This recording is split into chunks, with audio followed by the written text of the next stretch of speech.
मुल्तान असी लाने आ कार मेला जुमा इतवार ते बुध 3 दिन। मैं जुमा हफ्ता इतवार खुद उत्थे होवांगा 21 तरीक नूं। जेड़े मेरे भाइयों ने कारोबार करना चाहते ने, इन्वेस्टमेंट करना चाहते ने या गड्डी खरीदना चाहते ने, मैं मुल्तान रॉयल ऑर्चर्ड होवांगा। मैनूं मिलना चाहते ने उत्थे आ जाओ। ते इंशाअल्लाह साडा 21 तरीक नूं अल जलील गार्डन भी कार मेला लगेगा, इस्लामाबाद भी लगेगा, उस तो बाद गुजराले भी लगेगा।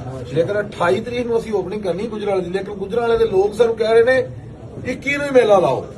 असीं लोकां दे कहण ते 21 नूं ही लाता है।